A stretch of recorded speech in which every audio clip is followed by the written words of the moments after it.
ये हुआ है आपके संविधान संशोधन की प्रक्रिया से संबंधित। इससे पहले भी कल की क्लास में पढ़ा दिया है, संविधान संशोधन 3 प्रकार से किया जा सकता है। साधारण बहुमत, विशेष बहुमत, विशेष प्लस आधे राज्यों की सहमति। ठीक है ना। चलो इधर देखो, कल का थोड़ा सा मैं आपको आज और बता देता हूँ, और कल नए दिन से अपन भारतीय संसद पढ़ेंगे। ठीक है ना, भारतीय संसद डिटेल से पढ़ेंगे, जिसमें लोकसभा और राज्यसभा पढ़ेंगे। जो कल नहीं आए थे उनके लिए थोड़ा सा बता दें ताकि ये बात पूरी समझ में। जो ये पढ़ाया ना अपन ने, इसके आगे का सार है, जो मैंने पहले एक दिन पहले पढ़ा दिया। देखने संविधान संशोधन 3 प्रकार से किया गया। कितने प्रकार से?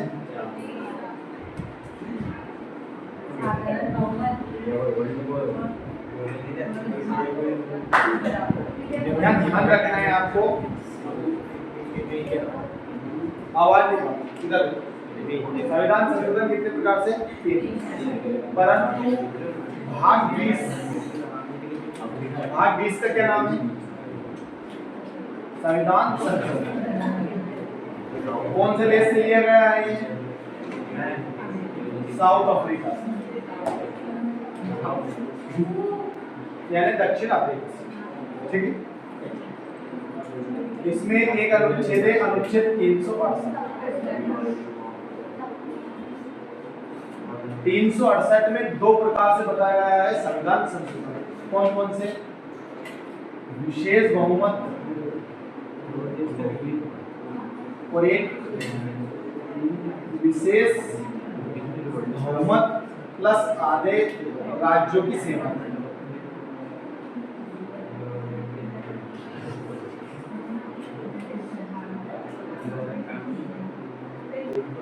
ठीक है, विशेष बहुमत के लिए टोटल सदस्यों का बहुमत होना चाहिए 50% से एक अधिक, यानी 51% मान लें,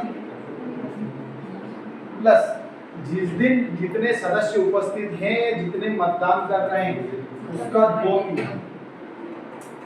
यहाँ पर भी ऐसा ही है, 2/3 और 51% तो चाहिए थी। साथ ही जो 28 राज्य हैं, उसमें से 14 राज्यों की सहमति होना भी आवश्यक है। एक होता है साधारण बहुमत। साधारण बहुमत में कुछ नहीं रहता, मात्र जितने टोटल सदस्य हैं उसका 51% होना। यदि 51% भी है तो संविधान संशोधन ये किसमें? अनुसूची 1 और 4 में। यदि अनुसूची 1 और 4 में अपने को संशोधन करना है तो मात्र उसमें साधारण बहुमत की जरूरत है। परंतु यदि मौलिक अधिकार, नीति निर्देशक तत्वों में अगर संशोधन करना है तो उसके लिए विशेष बहुमत। इसमें विशेष समझा होगा मैं भी उदाहरण से। और यदि मान लो राष्ट्रपति के इलेक्शन में चेंजेस करना हो, चुनाव में, क्योंकि राष्ट्रपति का जब इलेक्शन अपन पढ़ेंगे तब बताएंगे कि उसमें कौन कौन वोट डालते हैं। लोकसभा के सदस्य डालते हैं, राज्यसभा के सदस्य डालते हैं, और सभी राज्यों के विधायक कौन? विधायक यानी विधानसभा के सदस्य वोट डालते हैं। ठीक, तो यदि राष्ट्रपति के इलेक्शन में चेंजेस करने हो, निर्वाचन पद्धति में चेंजेस करने हो, या अनुसूची 7 में कोई चेंजेस करना हो, तो अपने को विशेष बहुमत प्लस आधे राज्य की सहमति की आवश्यकता। साधारण बहुमत का एक उदाहरण देखिए। आप सभी को याद है कि लोकसभा में कितने सदस्य हैं? राज्यसभा में 200। तो आज अपन देखना है कि दोनों सदनों से अलग अलग पारित करवाना है। संयुक्त बैठक नहीं बोला सकते, लिखवाया था भी। तो देख, साधारण बहुमत में क्या होता है? 545 का 51% मतलब आधे से अधिक, तो 2 का भाग दे रहे हैं, तो ये आएगा 272.5। तो उसे राउंड फिगर में कितने लेते हैं? 200। फाइंड में कुछ करता है, संविधान में लिखा हुआ है कि यदि 5 से अधिक है, कितना है? 5 से अधिक है, 5 है तो उसको 1 बढ़ा के मान लिया जाता है, अगर 5 से कम है तो उसको घटाते हैं, यानी फिर बोल करो, अगर यहाँ 4 होगा तो बोल करो। ठीक, तो वैसे भी एक अधिक होना अनिवार्य। तो साधारण बहुमत के लिए कितने सदस्यों की जरूरत? 200 की होती है। कहाँ से? लोकसभा से। राज्यसभा से 245 का आधा कितना हो जाएगा 123। उस पिछली क्लास में 122 लिख किया था तो 122 123 क्योंकि अब पॉइंट में आएगा तो इसको एक बढ़ा के मान लेते हैं पॉइंट में जाके तो मिनिमम 123 सदस्य के साथ तो ये होगा साधारण। क्या होगा ये साधारण। अब विशेष बहुमत क्या होता है वो देख लो।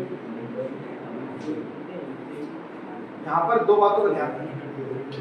साधारण बहुमत होना तो अवश्य है परंतु जिस दिन जितने उपस्थित है या वोट डाल रहे हैं उसका 2/3 होना भी आवश्यक है। तो एक उदाहरण मानिए अपन कि अपनी लोकसभा में कितने सदस्य 545 तो उस दिन कितने सदस्य उपस्थित होना अनिवार्य है 273।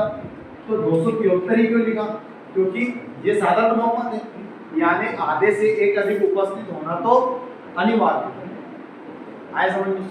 परंतु अपन मान ले कि 545 में से उस दिन 300 उपस्थित थे। कितने उपस्थित थे 300 और ये वोट डाल रहे हैं तो इनका कितना 2/3 तो 2/3 कितना हो जाएगा 100 ये और इसमें 2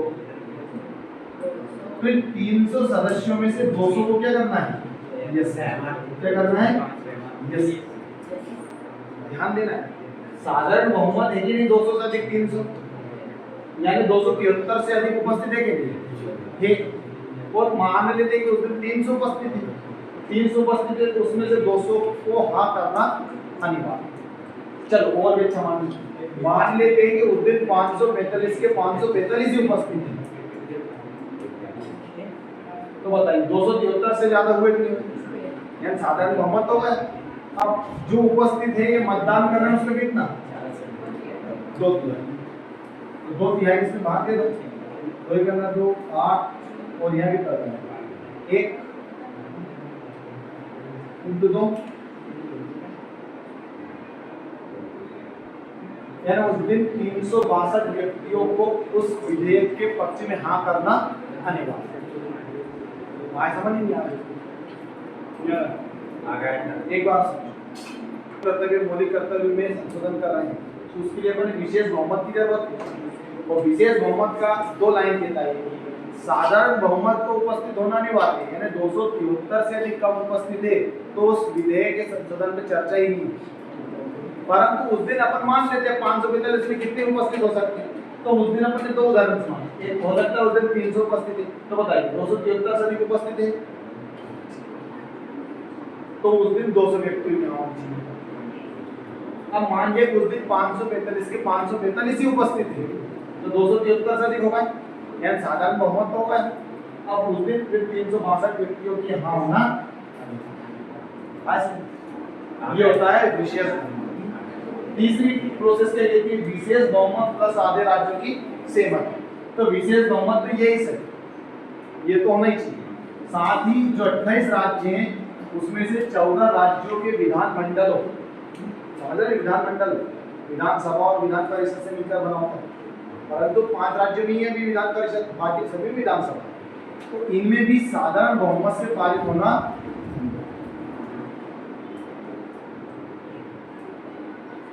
मतलब उन 28 राज्यों में से 14 राज्यों के विधानमंडलों द्वारा भी पास करना हो गया याद लगता नहीं सर बता क्या